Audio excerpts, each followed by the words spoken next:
respecté dans l'Antiquité, ces guerriers ont inventé le camp militaire, la tactique du choc frontal, l'éducation prise en charge par l'État, un mode de vie et une esthétique qui aujourd'hui encore portent leur nom. Ce sont les Spartiates. Et voici leur histoire.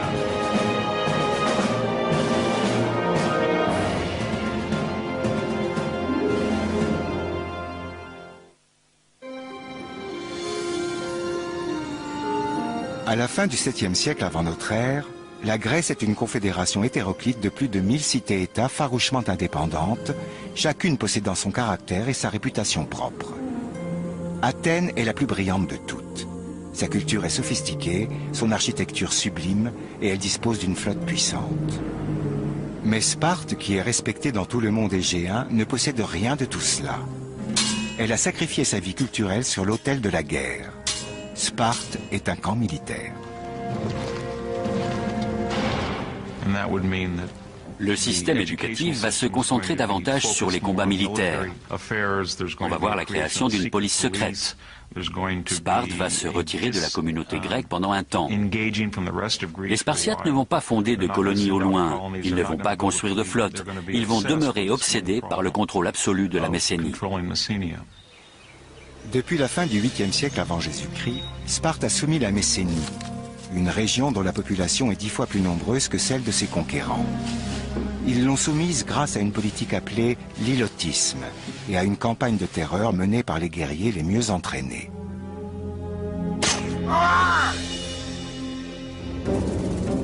Ce sont les Spartiates qui, les premiers, ont inventé la discipline militaire à l'occidentale. C'est à Sparte que les manœuvres, la marche au pas, les rangs de fantassins et la tactique d'assaut en phalange ont été institués dans leur forme la plus aboutie. Ces mêlées pouvaient être assez chaotiques, et les Spartiates avaient compris que de rester en rang serré pendant la bataille, en laissant le moins d'espace possible entre chaque homme, donnait un avantage décisif sur l'ennemi. De toutes les phalanges, celles des Spartiates étaient les plus élégantes et aussi les plus maniables, dès qu'un changement tactique était nécessaire.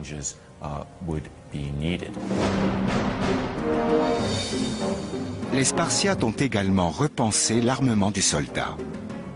La pièce maîtresse de son équipement, c'est l'oplone, un bouclier d'1 mètre de diamètre. C'est cette arme défensive qui a donné le terme d'hoplite, désignant le soldat grec en général et notamment spartiate.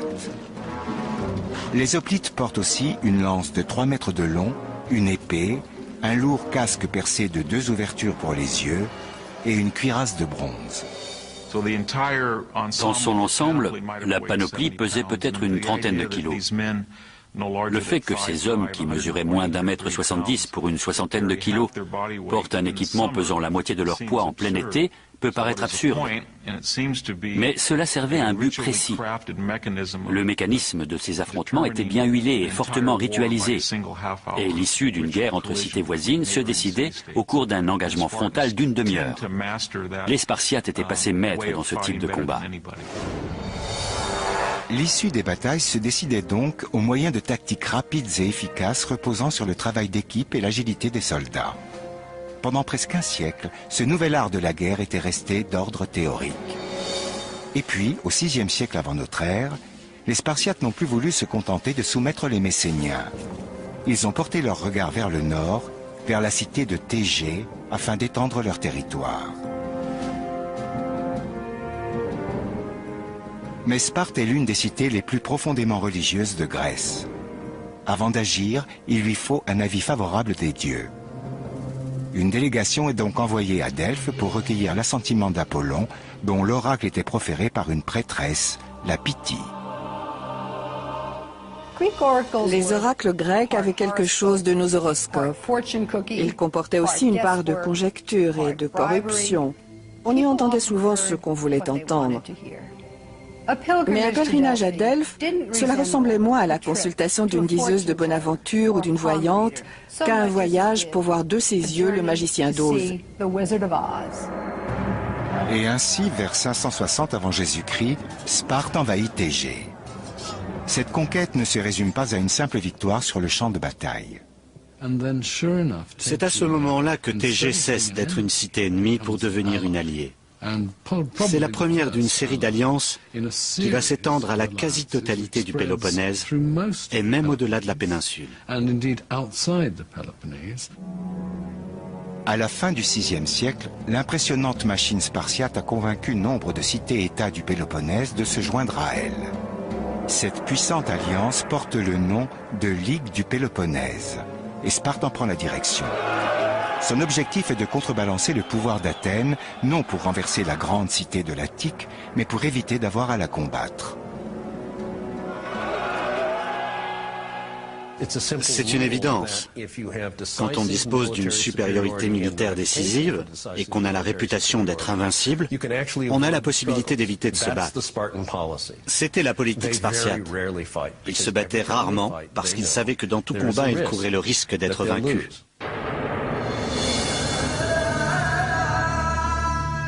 Mais la sinistre menace qui se profile à l'est va obliger les Spartiates à sortir de leur monde insulaire.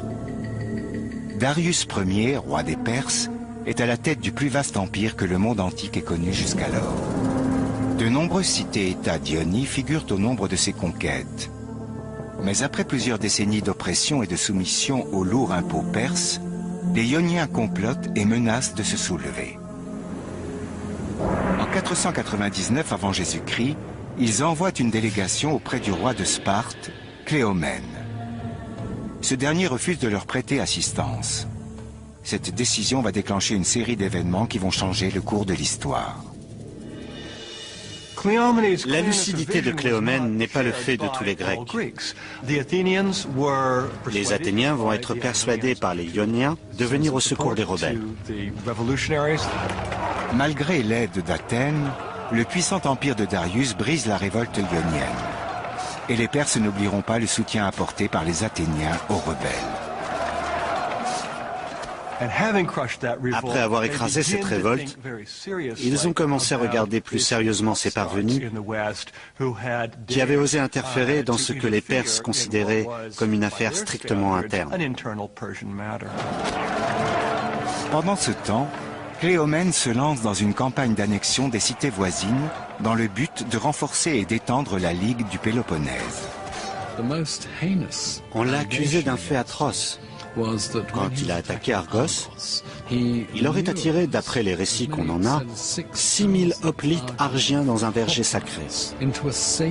Il a ensuite ordonné aux Ilotes, attention, pas aux Spartiates, aux Ilotes, de mettre le feu à ce verger. Les 6000 Argiens ont péri dans d'affreuses souffrances. Et pour cette faute, Sparte l'a fait comparaître en jugement à son retour. Les accusations sont graves et même les rois de Sparte doivent se soumettre à sa loi. Cléomène risque l'exil. Ce qui était inacceptable, c'était qu'il s'agissait d'une cité grecque et d'un verger sacré. Il avait donc commis un acte sacrilège, mais il a survécu et il a conservé son statut. Pour ne pas être exilé, Cléomène doit éliminer les éléments de l'intérieur qui lui sont défavorables, à commencer par son rival, l'autre roi de Sparte, Démarate. Pour ce faire, Cléomène corrompt l'oracle de Delphes, qui déclare Démarate illégitime.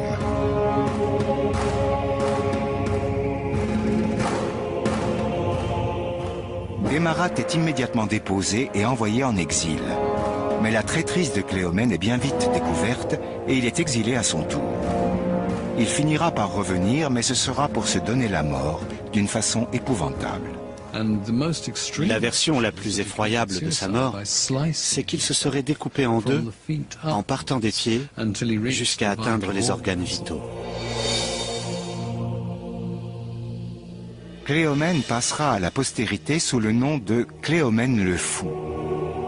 Son successeur est le roi Léonidas, un homme qui va emmener les Spartiates plus loin qu'ils ne sont jamais allés dans une guerre mondiale antique aux dimensions épiques. À l'aube du 5e siècle avant notre ère, une frontière invisible divise les cités-États de Grèce en deux clans distincts. Celles qui ont fait alliance avec Sparte et celles qui se sont ralliées à Athènes. Pendant que Sparte tente de maintenir sa politique de non-intervention, Athènes se prépare à la possibilité d'une guerre contre les Perses. Selon la rumeur, Darius est déterminé à faire payer les Athéniens pour avoir soutenu la révolte des Ioniens en 499. Darius ne l'avait pas oublié. Pour lui, c'était une humiliation. Les Grecs prétendaient d'ailleurs que le Perse avait ordonné à un esclave de lui susurrer régulièrement à l'oreille « Oh mon roi, n'oublie jamais les Athéniens ». En août 490, Darius Ier envoie une petite flotte transportant des troupes pour attaquer les Athéniens. L'expédition perse approche la côte de l'Attique par le nord-est, au niveau de la plaine de Marathon. L'armée est si impressionnante que les Athéniens doutent de pouvoir la contenir. Quand les Athéniens ont compris que les Perses s'avançaient et qu'ils allaient accoster près de Marathon, ils ont envoyé un messager à Sparte. Les deux cités entretenaient des relations ambivalentes, mais qui étaient parfois amicales. Et Athènes savait surtout que Sparte était la plus grande puissance militaire de Grèce. L'histoire raconte que le messager a couru 2 jours durant et parcouru plus de 225 km pour s'entendre répondre par les Spartiates que s'ils envoyaient des troupes, ils devraient interrompre les Carnéias, un festival en l'honneur d'Apollon. Sparte promet d'envoyer des renforts au terme des festivités, 10 jours plus tard. Les Athéniens décident d'avancer sur les Perses. Ils envoient tous les hommes disponibles, soit environ 9000 fantassins lourdement armés. Et dans la plaine de Marathon, ils se retrouvent face à l'armée persienne, qui est, elle, 2 à 3 fois plus nombreuse qu'eux. Pendant plusieurs jours, les Athéniens et les Perses s'observent de loin, sous l'implacable soleil d'août. Finalement, et comme les renforts spartiates n'arrivent pas, le général athénien Miltiade lance une attaque surprise. Les Perses ont été taillés en pièces. Les hoplites athéniens, avec leur lourd équipement, se sont révélés supérieurs aux fantassins perses légèrement équipés. Ils ont fait un massacre. Les Athéniens ont tout de suite envoyé un messager courir vers Athènes pour annoncer la victoire. Sur ces entrefaites, les Spartiates arrivent avec un contingent de 2000 hoplites. Mais l'ennemi a été balayé. Quand les Spartiates ont fini par arriver à Marathon, les Athéniens leur ont fièrement montré les cadavres des Perses qu'ils avaient vaincus si facilement. C'était quelque chose que les Spartiates allaient devoir faire oublier. Mais les Perses n'ont pas dit leur dernier mot. En 486, Darius choisit son fils Xerxès pour lui succéder. Le nouveau souverain achéménide va ourdir un plan d'invasion de la Grèce beaucoup plus élaboré que le précédent, et dont la mise en place nécessitera des années. Xerxès a mis 4 ans, jusque vers 481-480, pour rassembler une immense armada de 250 000 hommes, flotte et armée de terre comprises, dans le but d'envahir la Grèce. Sparte, Athènes et quelques-unes des autres cités-États grecques se réunissent alors pour préparer une contre-attaque. Ils se disputent sur la stratégie à adopter et finissent par tomber d'accord pour que le général spartiate Eurybiade commande les forces navales et terrestres. C'est un défi qu'il relève au nom de toute la Grèce. D'une part, les Spartiates étaient très arrogants. Ils se disaient, si ces mauviettes d'Athéniens ont pu vaincre les Perses à Marathon, imaginez un peu ce que nous, Spartiates, sommes capables de leur faire. Et d'autre part, les plus réfléchis d'entre eux se disaient, je n'ai pas peur des Perses. Ils sont nombreux, certes, mais leur infanterie est plutôt médiocre, tandis que nous sommes les meilleurs fantassins du monde. Au printemps 480, le décor est planté. Du côté perse, 46 contingents aux ordres de 30 généraux sont rassemblés pour l'invasion de la Grèce. Ils sont conduits par Xerxès, que ses alliés et ennemis confondus appellent le Grand Roi, et forment une armée de 200 à 300 000 hommes. L'armée de Xerxès avait besoin de millions de litres d'eau potable par jour. Elle absorbait des millions de kilos de blé, de fourrage et de viande. Sur mer, les 750 navires de guerre, appelés trières, sont flanqués de plusieurs centaines de bateaux ravitailleurs. La gigantesque armée perse soutient les mouvements des forces terriennes. Cette machine de guerre sans précédent dans le monde antique requiert une organisation précise et constante. L'interdépendance de l'armée de terre et de la flotte perse est un élément crucial des guerres médiques. L'armée devait être en contact permanent avec la marine, parce que c'est elle qui garantissait la sécurité des navires ravitailleurs. Les Grecs, habitués à des batailles qui impliquent tout au plus quelques milliers d'hommes, vont alors se retrouver face à un flot interminable de troupes ennemies. Après de nombreux débats, ils décident de livrer bataille aux Thermopyles, c'est-à-dire littéralement aux portes chaudes, nommées ainsi en raison des sources chaudes qui y abondent. Les Thermopyles commandent l'accès au sud du pays. En 480 avant notre ère, le défilé des Thermopyles ne mesure qu'une quinzaine de mètres de large. Un passage où l'imposante supériorité numérique de Xerxès peut être neutralisée. Je crois que c'est l'un de ces moments où tout se joue. Les Grecs ont compris qu'ils devaient se défendre coûte que coûte. S'ils ne se battaient pas en cet instant précis, les Perses allaient franchir ce défilé, ce qui porterait un coup décisif au moral des troupes grecques. En perdant espoir, ils risquaient de perdre la guerre. Si les Grecs peuvent les retenir aux Thermopyles, alors l'armée perse risque de commencer à manquer de vivres. C'était une sorte de monstre qu'il fallait constamment nourrir. Les Spartiates sont commandés par le roi Léonidas, un vétéran qui a mené de nombreuses campagnes pendant ses 11 années de règne. Mais pour remporter cette bataille, il va devoir faire le sacrifice ultime. L'oracle de Delphes avait déclaré que soit le roi de Perse allait conquérir Sparte, soit un roi de Sparte allait mourir. Léonidas connaissait cette prophétie.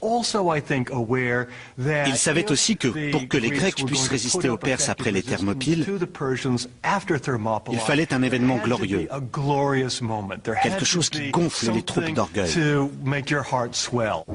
Animé par le feu sacré, Léonidas choisit un par un ses compagnons pour ce qu'il sait être une mission suicide. Quand Léonidas marche sur les Thermopyles, il est accompagné d'un régiment d'élite de 300 hommes. Mais ce régiment a été formé spécialement pour l'occasion. Ses membres ont été sélectionnés sur 2 critères, leur mérite personnel et le fait qu'ils aient tous déjà donné un fils à Sparte. Léonidas et les Spartiates savaient pertinemment qu'ils allaient mourir. Ils s'étaient entraînés pour cela toute leur vie. Je crois qu'ils avaient aussi conscience de la valeur psychologique de leur acte pour le reste de la Grèce. Ils savaient qu'ils allaient jouer une sorte de pièce de théâtre qui enflammerait le cœur des Grecs. Pour un Spartiate, mourir pour sa patrie était le plus grand honneur qu'il puisse atteindre. En août 480, la formidable armée perse fait halte dans la plaine écrasée de soleil. Cette masse guerrière offre un spectacle prodigieux. Les forces perses, emmenées par le roi Xerxès, sont considérables, au moins 200 000 hommes. Les troupes grecques, quant à elles, ne comptent pas plus de 7000 soldats, dont 300 des meilleurs hoplites spartiates. La raison pour laquelle les Spartiates ont engagé aussi peu d'hommes se trouve au cœur de la mentalité laconienne. Aurait-il dû engager une force plus importante? Ils ont prétendu qu'ils le voulaient, mais une fête religieuse ne leur permettait de se séparer que de la première garde. Les cyniques diront qu'ils n'ont jamais eu l'intention d'envoyer toute leur armée, parce qu'ils savaient très bien qu'ils allaient perdre. Ils voulaient juste faire une démonstration. Ils avaient besoin d'un événement spectaculaire, et sacrifier 300 hommes semblait la solution idéale. Les Spartiates, rassemblés sous le commandement du roi Léonidas, sont prêts à se battre jusqu'à la mort. Xerxès envoie un messager leur intimant de déposer les armes. Léonidas répond en 2 mots. Molon lavé, viens les chercher. Les deux armées offrent un contraste saisissant qui reflète bien la différence entre ces deux cultures. Xerxès est sur son trône entouré de ses scribes, tandis que Léonidas est au milieu de ses hommes. La mission du roi Léonidas est écrasante. Il doit retenir les Perses assez longtemps pour que les généraux grecs rassemblent leurs forces devant l'isthme de Corinthe. Ils ont besoin de temps pour mettre sur pied une contre-offensive d'envergure. S'ils ne brisent pas l'élan de la gigantesque armée perse, la Grèce centrale va tomber et le Péloponnèse est sûr de suivre. Le plan des Grecs est assez génial. Ils veulent paralyser les forces adverses en brisant la logistique nécessaire à cette armée colossale. Quand les Grecs arrivent aux Thermopyles, ils commencent par reconstruire le mur qui fermait le défilé. L'idée est d'ensuite de créer une rotation d'escouades qui combattront dans l'espace très étroit qui se trouve de l'autre côté du mur. Cette configuration empêche les Perses de profiter de leur supériorité numérique. De leur côté, les Grecs consultent l'oracle de Delphes. Son conseil, priez les vents, car ils seront les alliés de la Grèce. À peine l'oracle a-t-il été proféré qu'une violente tempête éclate. La prodigieuse flotte de guerre perse vient se fracasser contre la côte rocheuse de Magnésie. Plus de 200 navires sont détruits. Ce naufrage suscite la fureur de Xerxès. Et perplexe devant le défi mineur que semblent représenter les Thermopyles pour sa puissante armée, le grand roi envoie un éclaireur pour prendre la mesure des forces ennemies. Ce que voit l'éclaireur, c'est qu'au lieu de se lamenter et de proposer une reddition ou des négociations, les Spartiates sont en train de se préparer. Ils se peignent, comme ils en ont l'habitude, polissent leurs armes. Ils semblent se réjouir de la bataille à venir plutôt que de l'appréhender. Le cavalier est complètement étonné. Il n'arrive pas à croire que c'est bien cette poignée d'hommes qui va défendre le défilé. Démarate, le roi de Sparte condamné à l'exil, s'est réfugié en Perse 10 ans plus tôt. Xerxès le fait venir et lui demande « Quelle est la force de ces hommes ?» Si l'un de ces hommes arrivait jusqu'à nous, pourrait-il tuer 10 de mes soldats? Et Démarate répond « Non. Pris seuls, ils ne sont pas meilleurs que les autres. Mais en groupe, quand ils forment une force unie comme dans ce défilé, ils valent bien plus que leur nombre. Le message de Démarate est clair. Il ne faut pas sous-estimer les guerriers spartiates. La guerre coule dans leurs veines. Elle est leur raison de vivre. À présent, les dés sont jetés. Les forces perses et grecques se préparent à se battre. Et la suite des événements va décider de l'avenir de la démocratie.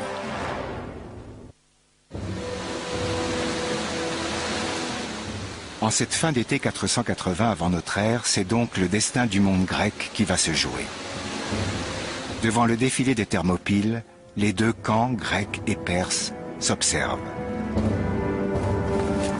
Les 300 Spartiates et leurs alliés grecs sont fin prêts.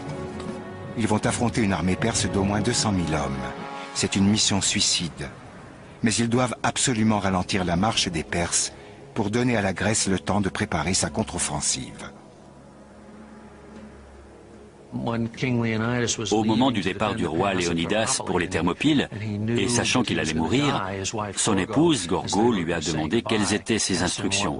Il lui a répondu « Épouse un homme fort et porte de beaux fils ». C'est la particularité la plus saillante des Spartiates. Ils sont prêts à mourir. Pour eux, mourir au combat, c'est se couvrir de gloire.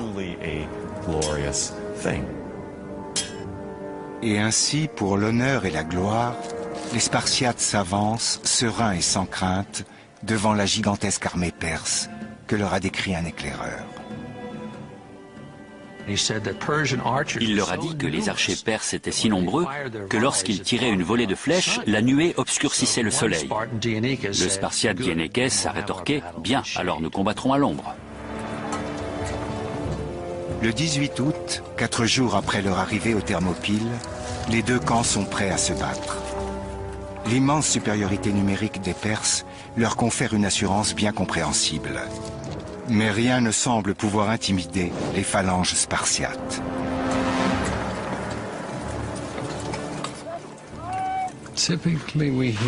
La phalange type compte 8 rangs. Et la raison pour laquelle elle n'est pas plus profonde, c'est que seuls les 2 ou 3 premiers rangs combattent. Les lances des hoplites sont très longues. Le rôle des rangs arrière et donc tout simplement de pousser les premiers au combat.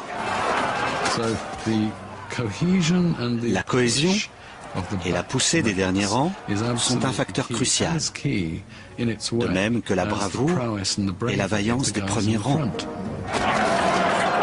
Les Perses s'aperçoivent très vite que leur prodigieuse supériorité numérique ne leur confère aucun avantage. Toute manœuvre est impossible et la cavalerie perse ne peut intervenir. C'est un peu comme un tamis. Il s'avance dans un véritable goulet d'étranglement et pour le franchir, il faut affronter un mur de bronze et de fer. Les Perses n'y sont pas habitués. Les Perses sont taillés en pièces. Dans cet étroit défilé, les lourdes cuirasses des Grecs, leurs longues lances, leurs énormes boucliers vont se révéler très efficaces contre des Perses légèrement vêtus et armés de courtes lances. La mêlée est terrible. Les gens hurlent, certains défèquent ou urinent, d'autres tombent et sont piétinés. Les lances s'entrechoquent. Cela tourne au carnage. La phalange grecque est quasiment impénétrable. Et en début d'après-midi, le champ de bataille offre un spectacle insoutenable. Le sol est jonché de corps et les Spartiates ne montrent aucun signe de relâchement. La phalange spartiate a quelque chose d'un corps de ballet, dans sa capacité à se mouvoir, à exécuter rapidement les ordres sur le terrain et à se déplacer en complète harmonie. C'est l'une des choses qui rend les Spartiates si supérieurs au combat. Xerxès, déterminé à détruire la phalange grecque et à mettre un terme à ce bain de sang, fait avancer sa garde personnelle, les Immortels. Ce sont les seuls à être protégés par une armure comparable à la lourde cuirasse grecque. Mais rien n'y fait. Un choc terrible jette la confusion dans les troupes d'élite du grand roi, et tandis que le rideau de la mort s'abat sur eux, ils ne peuvent que battre en retraite. La mentalité et l'idéologie des hoplites se résument en une phrase. Tiens ton rang, ne cède pas d'un pouce. Et ce qui était caractéristique des Spartiates, c'était leur solidité, leur fermeté inébranlable. Au crépuscule, Xerxès abandonne la lutte. Sa colossale armée a été mise à genoux et ses pertes se comptent par milliers. De l'autre côté de cette mare de sang, les Grecs déplorent peu de morts. Léonidas marche au milieu des cadavres sans se voiler la face. Dans quelques heures, ces hommes connaîtront le même sort.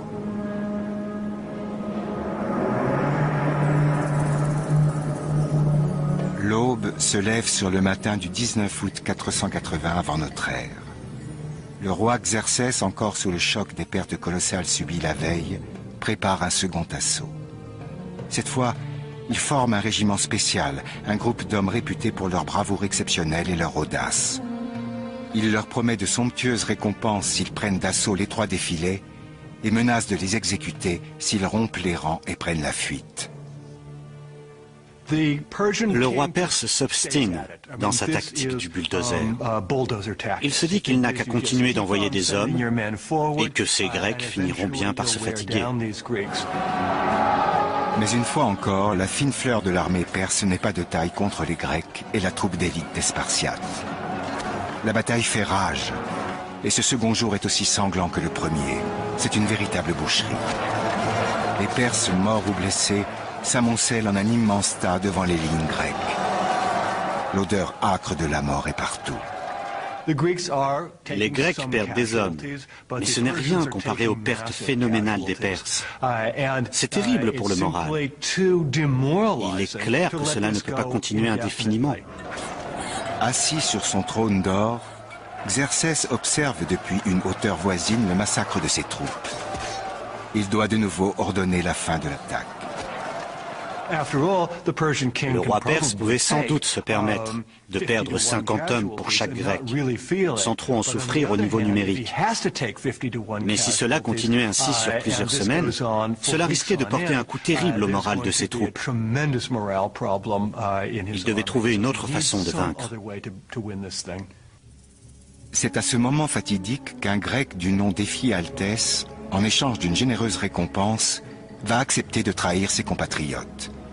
Il va révéler aux Perses un sentier traversant le mont Kallidromo. En grec, le nom Ephialtès est devenu synonyme de cauchemar.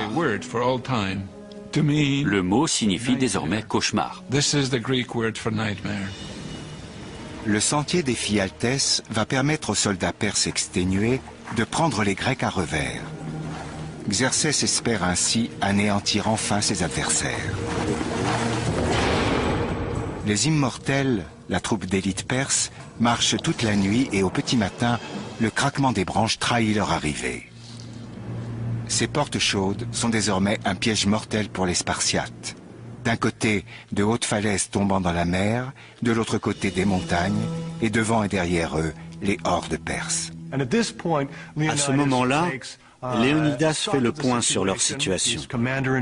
En tant que commandant en chef de cette bataille, il ordonne au gros des forces grecques de battre en retraite. Les Spartiates resteront sur place avec lui. Et ils sont tous restés à ses côtés. Ce troisième jour de la bataille a fait date dans l'histoire grecque. Exténués, les intrépides Spartiates revêtent une dernière fois leur lourde cuirasse. Et comme ils se préparent à mourir, le roi Léonidas leur lance « Compagnons, mangez bien, car ce soir nous souperons aux enfers. » Aucun d'eux ne se rendra. Ils se battront jusqu'au dernier. Le soleil se lève. Les Spartiates et les quelques alliés qui sont restés sont pris en tenaille par les Perses. Ils continuent cependant de se battre vaillamment, se jetant à corps perdu dans un combat sanglant. Lorsque le roi Léonidas est mortellement blessé, ils redoublent d'ardeur pour s'emparer du corps et le traîner dans leur camp. Finalement, vers midi le 20 août 480, les Spartiates vont faire face une dernière fois. On dit que leurs armes étaient brisées, que leurs boucliers étaient fracassés, leurs cuirasses en pièces. Ils se sont mis à se battre avec les dents et les poings contre des dizaines de milliers de Perses. Pour finir, ces derniers les ont encerclés depuis une petite hauteur et pour ne plus perdre d'hommes inutilement, les ont enterrés sous une pluie de flèches.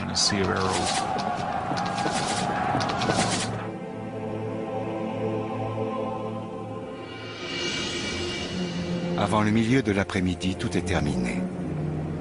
Les 300 Spartiates sont morts et gisent aux côtés de centaines de soldats alliés. Mais côté perse, les pertes sont exorbitantes et estimées à plus de 20 000 soldats. Tenant enfin sa victoire, Xerxès inspecte le champ de bataille. Il retrouve le corps de Léonidas, le fait décapiter et place sa tête au bout d'une pique qu'il fait défiler dans ses rangs. Par cette démonstration barbare, il espère démontrer que les Spartiates ne sont que de simples mortels. Mais le moral des troupes perses est atteint. Elles savent que la guerre ne fait que commencer et que bien d'autres Spartiates les attendent encore.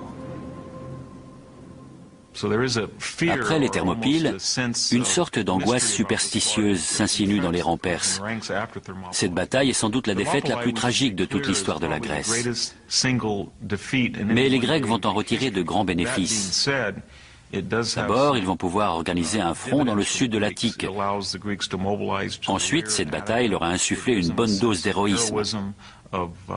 Ils se sentent unis dans cet acte de bravoure. Et cela répand la peur chez les Perses. Ils n'avaient pas compté affronter des hommes de cette trempe. Des années plus tard, on érigera près des Thermopyles un monument en l'honneur des 300 Spartiates qui ont tenu tête héroïquement à 200 000 Perses pendant 3 jours terribles. Ici, sur une dalle toute simple, on a gravé la célèbre épitaphe « Passant, va dire à Sparte que nous gisons ici, fidèles à ses lois ».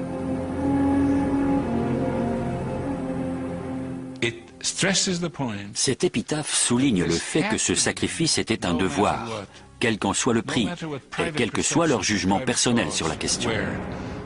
Les lois de Sparte commandaient aux Spartiates de se battre aux Thermopyles. Dans un sens, les Spartiates avaient besoin de cette bataille. Il leur fallait leur marathon à eux. Ils devaient montrer que la vertu spartiate était exceptionnelle. Ils n'ont pas vaincu, mais ils ont remporté une victoire psychologique parce qu'ils se sont battus jusqu'au dernier.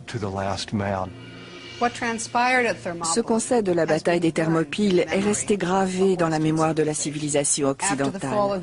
Après la chute d'Alamo, un journal texan a écrit en première page que la bataille des Thermopyles avait enfin été égalée. La première ligne de défense grecque enfoncée, les Perses peuvent se déployer à travers l'Attique. Leur tactique de la terre brûlée n'épargne rien ni personne. Les récoltes et les fermes partent en fumée, les statues de dieux sont brisées, les temples détruits. Même l'acropole est incendiée. À Athènes, la rumeur se répand que la campagne est à feu et à sang. Le peuple de la cité est au bord de la révolte. Pourtant, la roue est sur le point de tourner.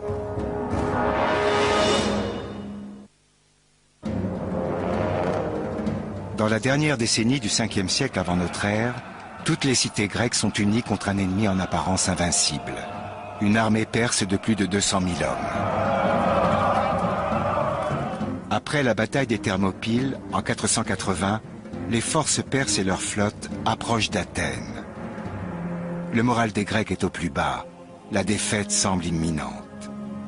Mais ils décident de placer leur confiance dans un général athénien rusé et respecté, Thémistocle. Thémistocle, le général en chef, décide d'évacuer l'arrière-pays pour gagner l'île de Salamine. Le destin de la Grèce va se jouer lors d'une bataille navale. Les Athéniens décident de quitter leur territoire. Une bataille ouverte contre les Perses leur semble sans espoir. Ils préfèrent abandonner leur maison, envoyer leurs femmes et leurs enfants se réfugier au sud de la Grèce, au-delà du mur de l'isthme de Corinthe, et placer tous leurs espoirs dans leur flotte.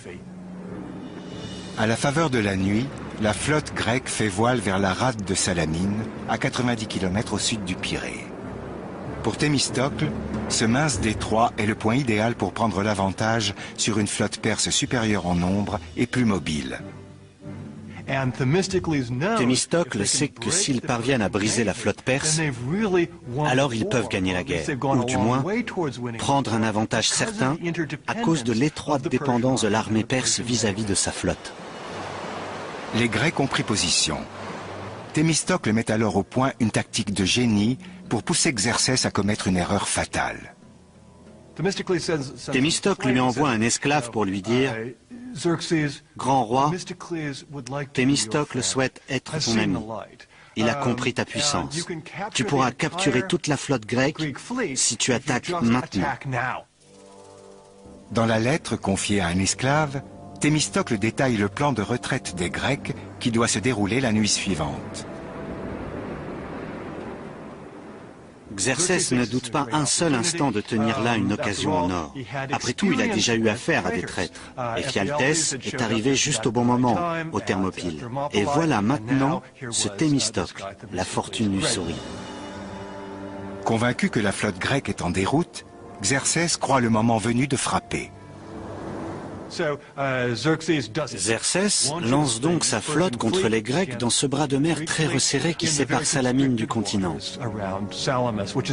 C'est exactement ce que Thémistocle voulait.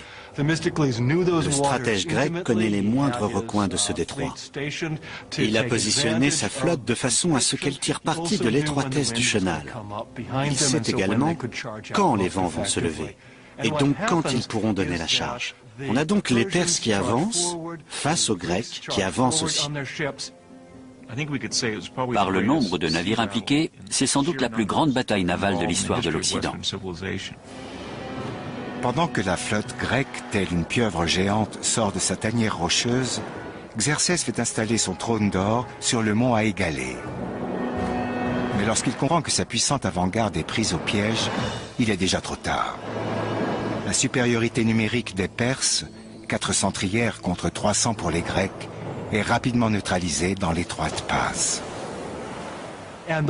Très vite, le détroit est engorgé et les navires perses sont incapables de manœuvrer.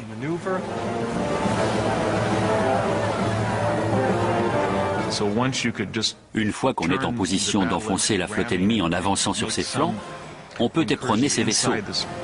Et là, on a de grandes chances de les faire couler sans avoir à se battre. Les navires grecs transportent des régiments d'hoplites qui sautent à l'abordage et font un véritable massacre.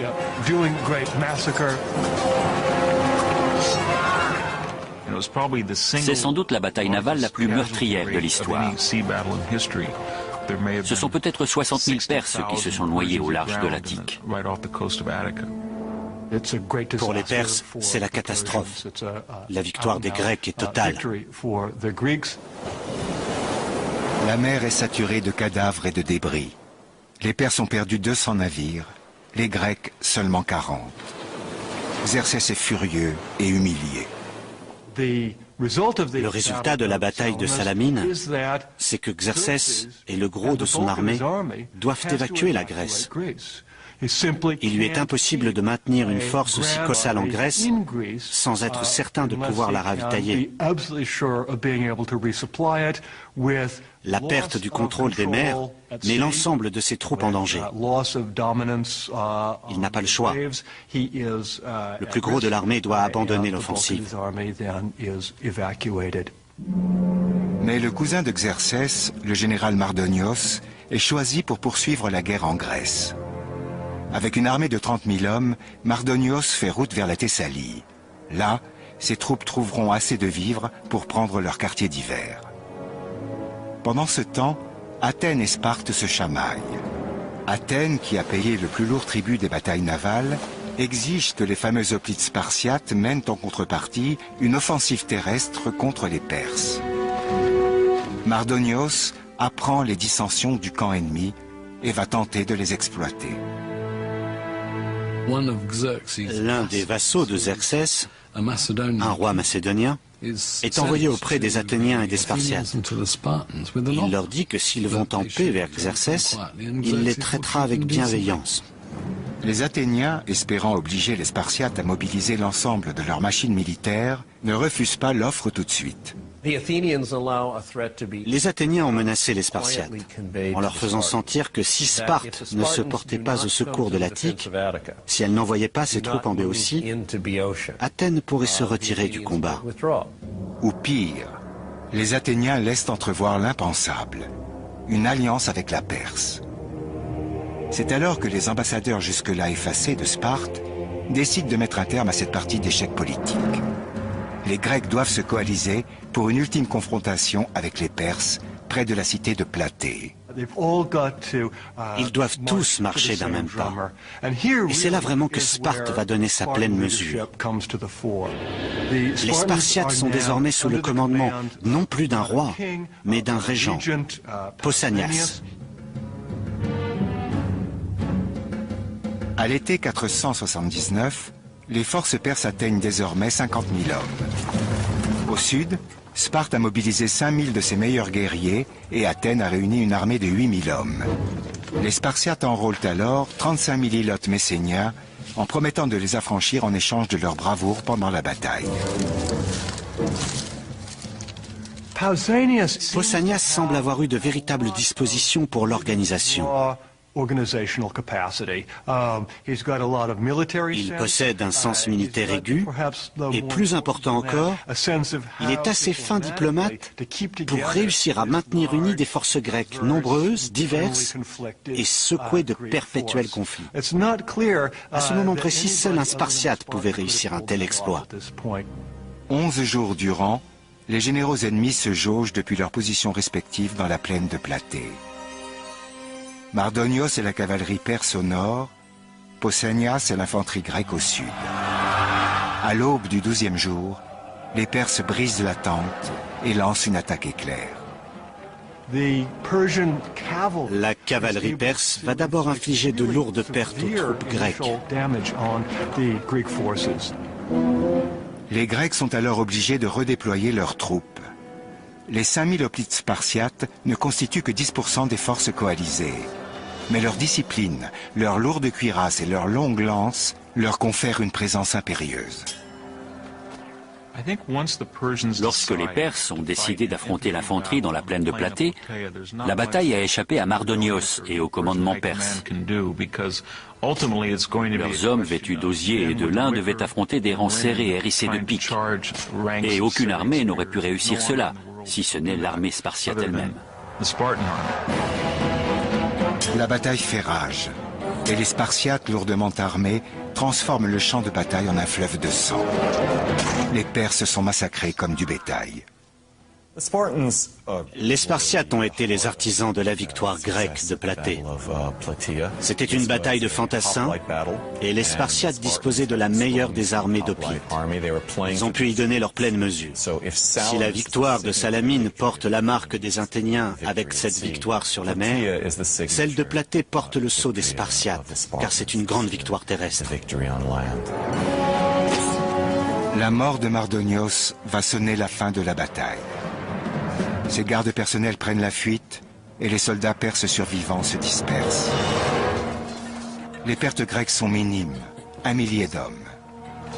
Les troupes perses, en revanche, une force de 50 000 hommes au départ, sont définitivement battues. Elles ne menaceront plus jamais la Grèce. Le rêve de Xerxès de conquérir l'Occident s'est arrêté à Platée.